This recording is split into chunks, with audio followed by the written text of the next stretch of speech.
Hello and welcome to the AskALLi Member Q&A podcast where we answer your most burning self-publishing questions. I'm Michael Ronn and I'm joined with my host, Dan Blank from WeGrowMedia. How are you, Dan? Very well. Thank you so much, Michael. All right. So we are in September now. The leaves are starting to change, at least here in the States, and it's getting a little bit cooler. There's biblical hurricanes flowing across the United States as we speak. It's that time of year, you know. Fall comes with its beauties and its challenges, and here we are getting closer to the end of another year, right? Indeed, and I love that. You know, I've got kids in school, so you get that new beginnings, and I think that, you know, authors and writers should be thinking about that too. Yes, and we're, you know, it's kind of weird to be thinking about, but, you know, we're only 2 months away from NaNoWriMo. You know, so if you want to start preparing for that, now is probably the time to start thinking about what you're going to write. I know it's weird to talk about it in September, but November will be here before we know it. So, all right. So what are you working on, Dan? So I run this quarterly mastermind group called the Creative Shift Mastermind. So I've got the October one coming up, and it's a fun process for me because I always push myself to think, how can I better serve people? So I decided to put a mailer together for everyone. So I finally boxed that up, printed it out, brought it to the post office. And it's making me think a lot about the value of physical in terms of creative stuff, of having a book, worksheets, utensils. I mean, I've had this studio now for a year that I work from. And more I think about creative spaces, and I think about, you know, all the other ways that writers can, you know, better attend to their work because we're all distracted. So that's my obsession this month. Physical things. Yes. Yeah, that's something we authors don't think too much about outside of paperbacks, right? So it's kind of interesting to think about, you know, physical things in terms of, well, we think a lot about the screen. We think it's, you know, yeah. I posted in a blog post the famous cover of the Stephen King book about writing, and it's him in his office writing, and there's a physical space, and there's all these things, and now we just think it's all on a flat screen. And I think there's more to it than that. So I think it's fun to pull that apart, mostly because so many people I know are just struggling with distraction online. So I want to try to battle that. Yes, your screens are a blessing, but they are also a curse if you have a procrastination problem. Yes. So what are you working on? I am working on a lot. So I don't think I announced this in the last episode because it wasn't finalized yet, but on September 29th through 30th, I am appearing in Cincinnati, Ohio at the Indie Lab conference by Writer's Digest. So I'm going to be representing ALLi and speaking on blogging, podcasting, and online video and how you can use that to grow your platform. So if any of you are going to be in Cincinnati on September 29th through 30th, I'd love to see you. If you're going to register for the event, I will drop a link in there, and be sure to check that out. ALLi is offering discounts, and you know, there's a scholarship as well, I believe, for people who would like to attend. So hopefully this episode should drop by the time you know, before the event starts, so you will have a little bit of time if you're listening to this fresh to sign up for the event. So I'm looking forward to representing ALLi and meeting some new people, and there's going to be some really great speakers at that event. And other than that, I'm just growing my YouTube channel, still focusing on that. I'm still focusing on that informational product launch, and I've gotten to the point where I can outsource some of my video editing. So that's a major milestone for me because my eventual goal is to start moving to 2 videos a week, and so I've got somebody that's helping me part-time now to do that, and so that's an exciting time for me. I love that. Congratulations. Thank you. It's fun stuff. I love content creation, so especially love videos. So, all right. So one of the things that we wanted to talk about, this was a holdover.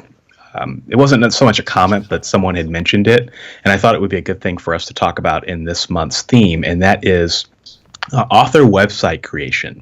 So it's a hot topic these days, and it's a perennial topic, right? Because yes, the internet landscape is always changing, and so when you think about creating your author website, it's going to be different today than it was, say, in 2012, because plugins change, hosting services change, what's in vogue from a marketing perspective and what you can put on your homepage constantly changes. And so what we thought we would talk about is some of the things that are never going to change when you're thinking about your author website, right? So some of the best practices, and we're going to go page by page as much as time allows through some of the major components like your homepage, your about page, your contact page, and what are some of the elements that you need to be thinking about that are going to be on that page. So author websites are important, right? I mean, it is possibly one of the most important things you can do because it's going to be selling your work while you sleep, right? It's your calling card.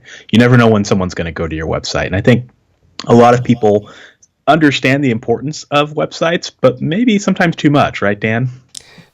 Yeah, it's one of these things where you want to encourage people to focus on it, but not focus too much on it.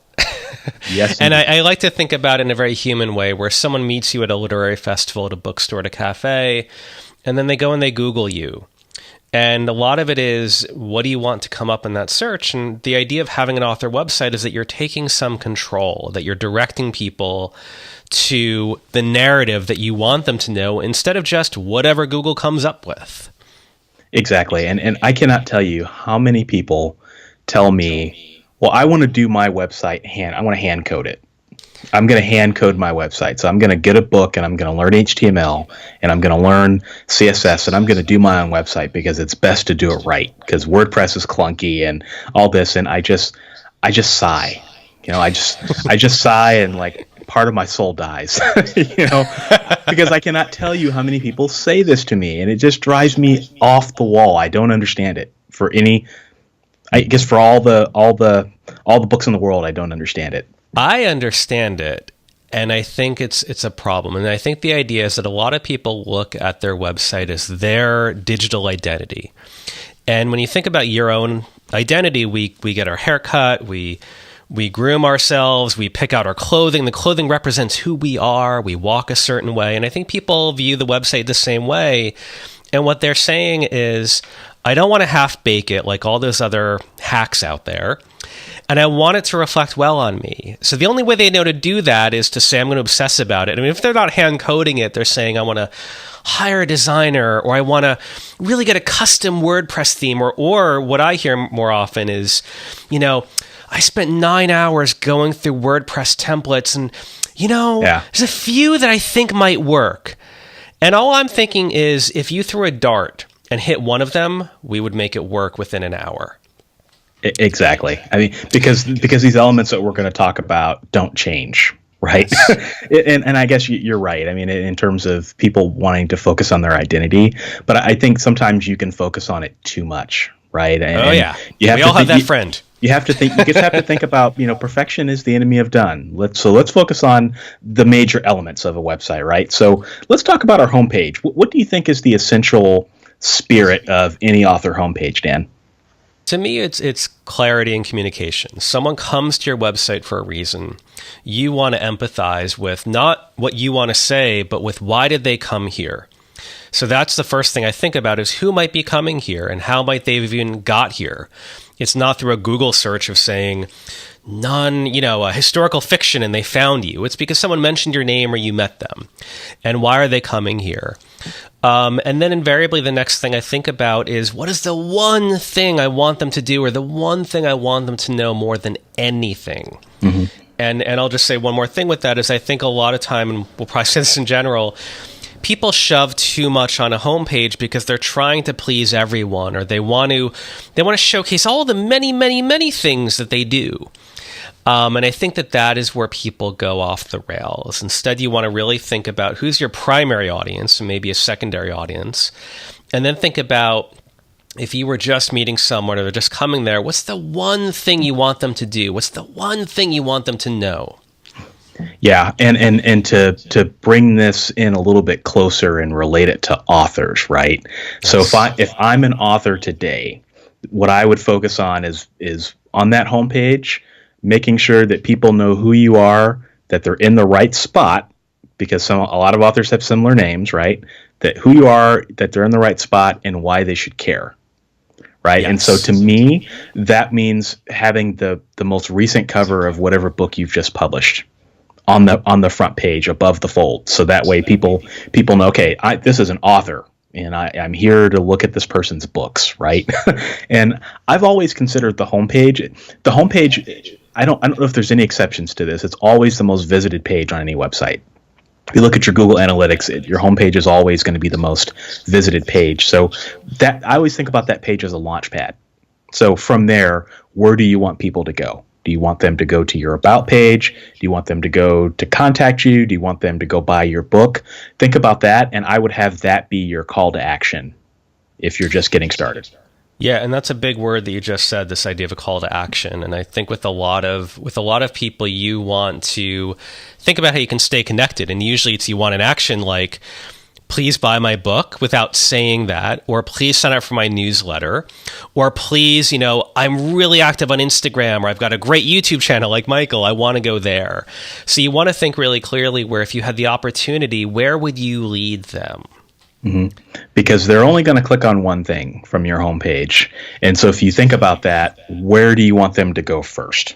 Right. And for some people, like you said, it may be the newsletter. And that's a wonderful thing to put on your homepage, right? Other people, they just may want to maximize those book sales. So think about that. And I think some things that I would consider putting on your homepage that are very simple that you can do are buttons.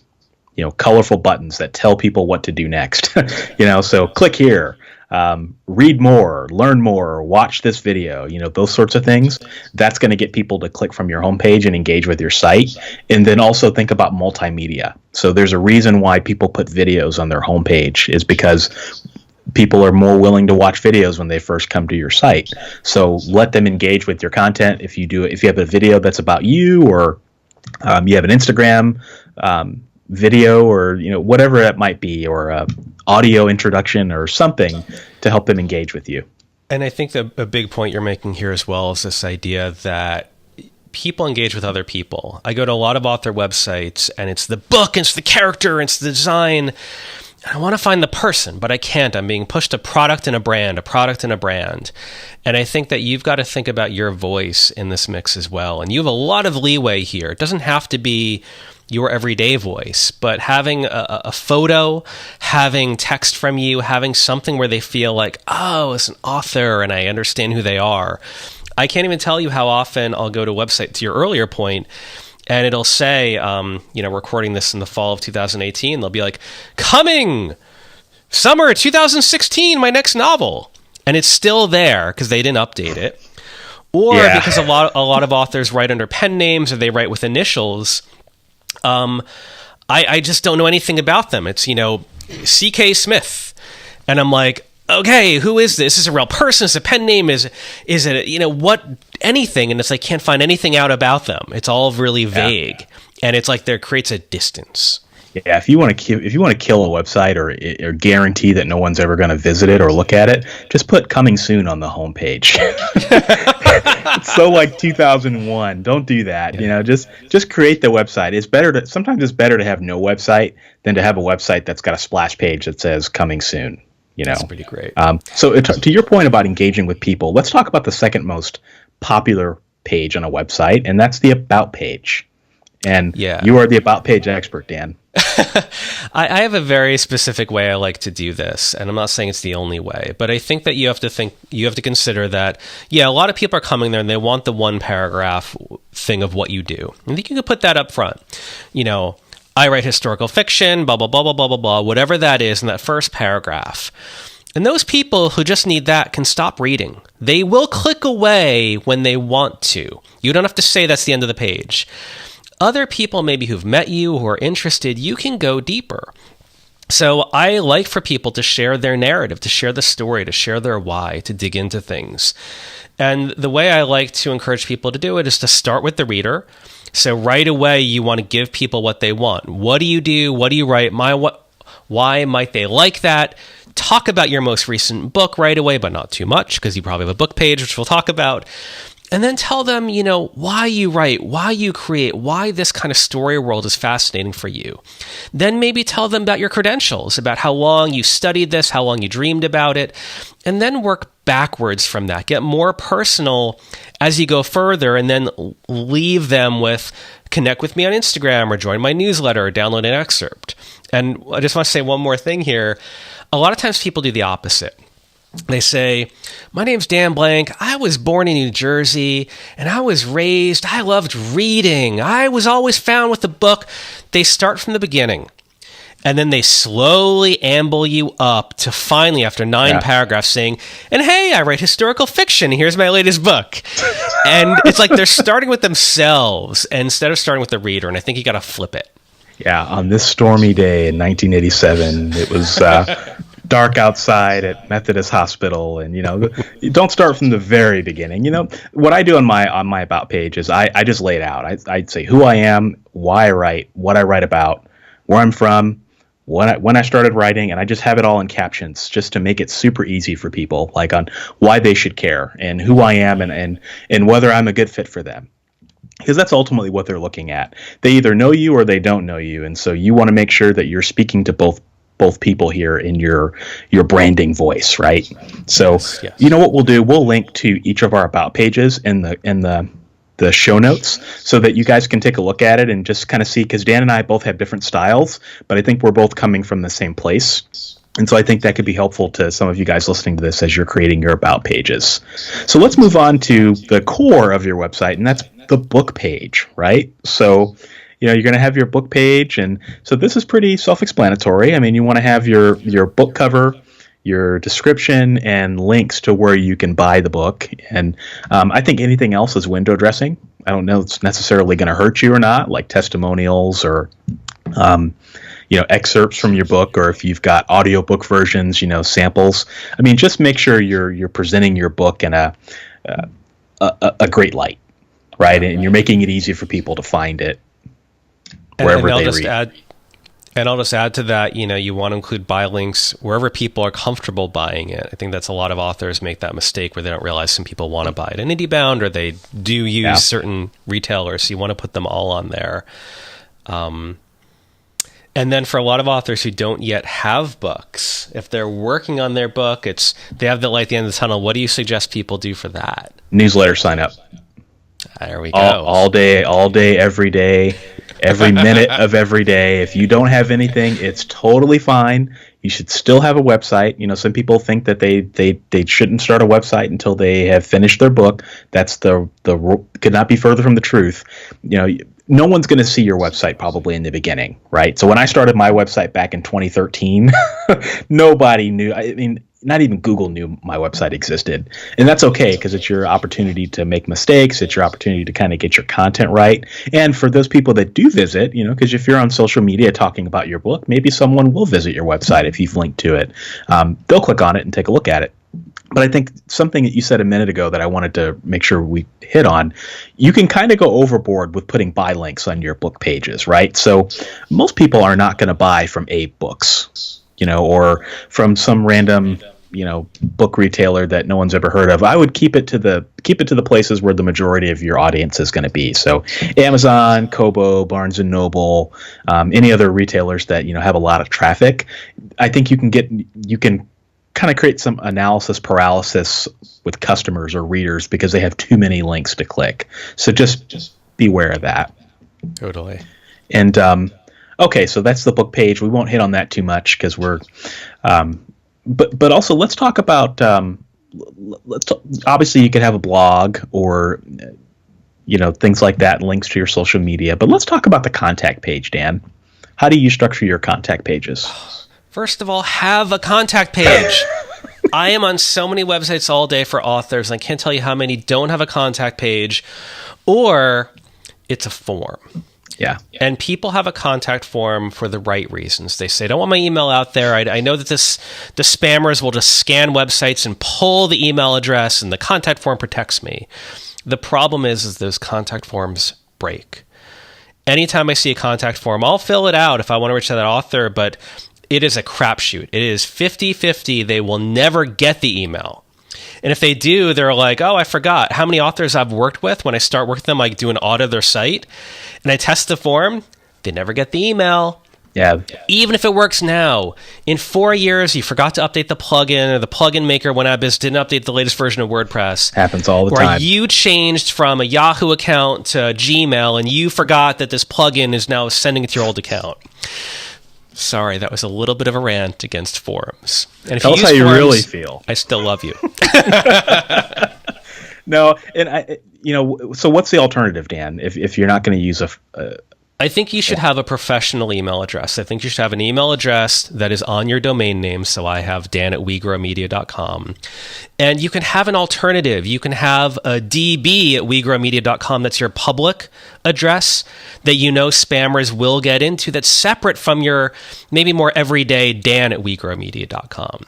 So you can have an address that's right there because people want to contact you. And then just to answer your earlier thing is, put in the other ways they can reach you. I put in my social media accounts and I put in my newsletter. So it's like, if you want to reach me directly, here's my email. Here's 3 or 4 other places I'm active online. If you want to follow me or reach out to me there. And then you just want to kind of stay informed, here's my newsletter. Really straightforward. Yeah. A word of caution, though, I would be very careful about just putting in your email address on your contact page. Don't put it in plain text. If you're going to do it, put it in JavaScript, and you can Google how to do that. Otherwise, you'll get spammed into the Stone Age. So I just be a little careful about throwing your email out there. Just make sure it's kind of protected so that some of the bots and things can't view it. But that's outside the scope of this podcast. So. Yeah, I don't want people getting spammed because no one likes spam. You're never going to win the bot war, Michael. The bots are going to win. I don't know. Google's getting smarter. I've watched Terminator twice. I know what happens. Yeah, that's a movie. It's not real life. So, all right. So why don't we wrap up this conversation? We thought this would be a good thing. So we'd love to hear from you guys on some of your best website practices. So be sure to visit our blog post that's going to house this podcast and video, and let us know what you guys think, because you guys have a lot of tips, and sometimes the best tips come from you guys. So we'd love to hear. I just want to say one more thing on the topic. Yeah. So I just went through a whole website redesign, or at least a homepage redesign, and it was neat. One thing to realize is that you're going to change. My website was created in 2005 or 2006. I've changed it again and again. So you can start with something now and improve upon it. And invariably, whenever I improve it, I realize I'm getting better at communicating who I am. I'm making new decisions. So you don't have to be this big first perfect thing and then you're stuck with it.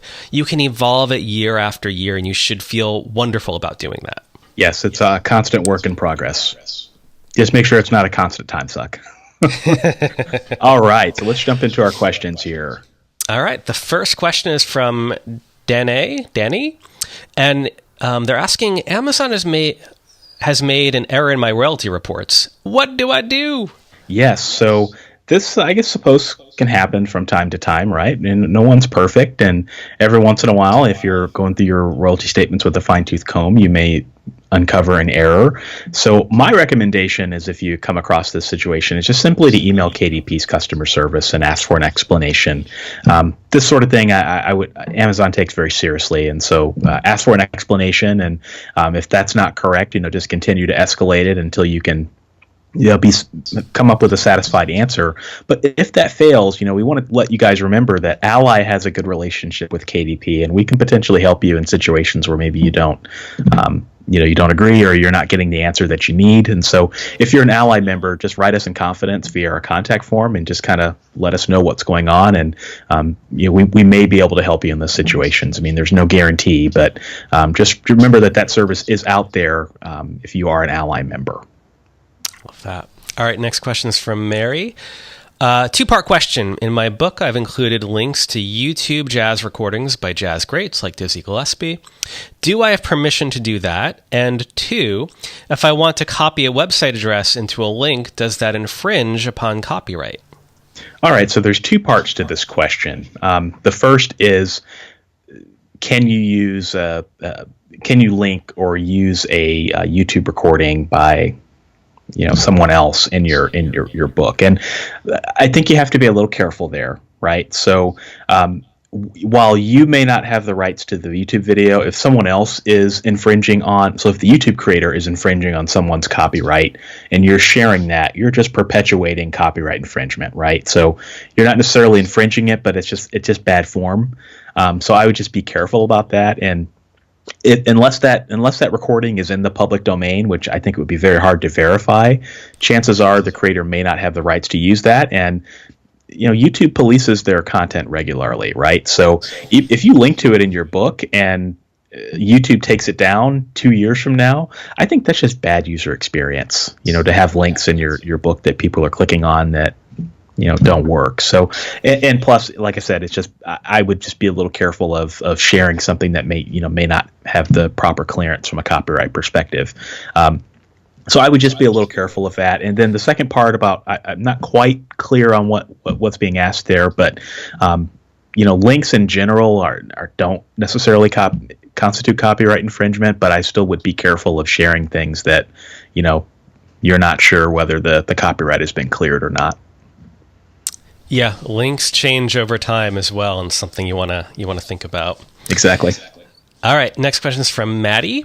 How do I make it easy for a bookstore to carry my book without bearing the financial burden of returns? Okay, so I think most people listening to this, let's close your ears, because this probably isn't going to apply to a lot of indies. But if bookstores are in your strategy, right? If you're selling to bookstores, if you're doing events or author signings and those sorts of things, this particular author was referencing an example where I think that they were doing a speaking event at a bookstore. They sold the books through Ingram Spark, but not all of the books were sold at the event that they were speaking at, and so then the author got hit with returned books and had to bear the cost of those. And I don't even pretend to be an expert at this, marketing to bookstores and all that, because it is very nuanced. But I would recommend a book that ALLi has done, authored by our own Debbie Young, and that's opening up to opening up to bookstores. So we'll throw a link to that in the show notes. But the gist of it is that if you are selling to bookstores, we highly recommend that you click that little box that says returns, that you click that off, because otherwise you are taking the risk, right? So when you sell books to a bookstore, if those books are not sold within a certain period of time, they will return them, and you will be, you'll have to bear the cost of those returns. So I just would be a little careful with that, and just make sure that you really read up on bookstore practices and how they work, and because that is par for the course sometimes when you're selling to bookstores, is bearing some of that financial burden. But this book by Debbie is really good. It lays out the basics and kind of everything that you need to know, and so we'll point you guys to that. All right, next question is from Nanette. How do I convert a PDF to a fixed layout ebook? Okay, so a little bit of background here. So ebooks, basically, if you think about an ebook is HTML. So it's basically a bunch of HTML files with a wrapper around them to kind of make it render into your ebook device. And so most people, when they think about ebooks, they're thinking about reflowable text. So no matter what device you're on, no matter if you're on your computer or not, the text is kind of like liquid. It conforms to its container, right? So if you're in landscape mode, it's going to look different. It's going to shift, and if you're in portrait mode, it's going to shift. You can change the font size and the color and all that, and it's just like Play-Doh, right? That's one of the beauties of ebooks. That's reflowable ebooks. What this person is referring to is fixed layout books. So when you think about children's books, a lot of children's books have to have a fixed layout because they may be accompanied with pictures. And so instead of the text being reflowable, it's very important for that text to render the same and in the same spots, no matter where you're, where on what device or what orientation you're looking at. And so in order to do that, there are a couple of different ways to do it. I kind of looked into this because I was kind of interested in doing it myself. And if you have a PDF and you're wanting to convert that to a fixed layout, there are a couple of different ways that you can use this. And I would caveat it with that, like Scrivener and Microsoft Word and Calibre, tools like that, aren't going to be able to produce a fixed layout ebook for you. Those are only going to do the first type of ebooks that I talked about. But if you're wanting to do fixed layout, there's a program called Judo. I think it costs about $40, and it's for Mac and Windows. I believe they allow you to create fixed layout ebooks. But if that doesn't work, I think all in all, if that fails, I would use Adobe InDesign. That's going to be your best tool for being able to convert a book reliably to the formats that you're trying to accomplish. All right, next question is from Trevor. When I launch my book, should I change my spelling to American English? It depends. It depends. We get this question quite frequently on the show, and every time we get it, it's almost like in a little different flavor. So I think what we've always said historically, and I think this goes back to before you and I had this podcast, is if the majority of your target audience is American, then American English is probably going to be more common. But if you have a substantial following in another that speaks another or is more used to reading another type of English, then you may want to consider that. I hesitate to recommend 2 separate editions just because that's so much more work. I just think it boils down to knowing your target audience. But, there's a lot of Americans out there these days, and there's a lot of British English out there. So, you just have to know your audience and feel it out. All right. Our last question is from Gippy Adams or Gippy Adams.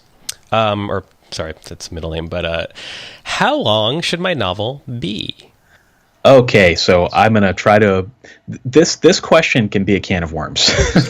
I'm imagining this will be a 4-hour answer. No, not 4-hour answer, maybe 4 minutes. But, okay. Your book should be as long as it needs to be. I think that we as an author community do a really... sometimes a poor job of trying to recommend book lengths. So people think about doorstop fantasy novels and, if I'm going to write an epic fantasy, it's got to be 400 pages and it has to basically be a murder weapon. And that's not necessarily true. I think that there are no rules in fiction.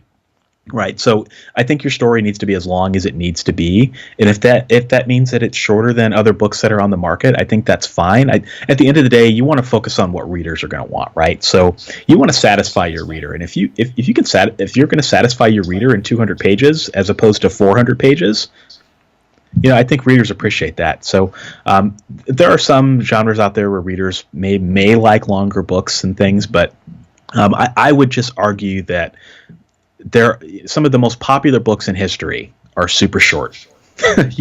Most famous novels in history are super short, and there are famous novels in history that are long. But just focus on writing the story that you need to tell, and don't get caught up on length, because I think what ends up happening when you get caught up on length is people will end up either padding their novel and putting too much in there that's extraneous, and nothing turns readers off more than plots that don't matter, subplots that don't matter, or characters that don't matter, and there's the other side of that too, where they'll take out things that might matter in their books, whether it's fiction or nonfiction, and then that just makes the book feel like it's missing something. So just be authentic to yourself and just as much as possible. And sometimes I struggle with this too, but just focus on telling the story you want to tell. Don't worry about the length. All right, you've been listening to the AskALLi Member Q&A podcast, where we answer your burning questions. We'll be back next month with some more great questions, and you be sure to have a great rest of your month, Dan. You as well. Thank you.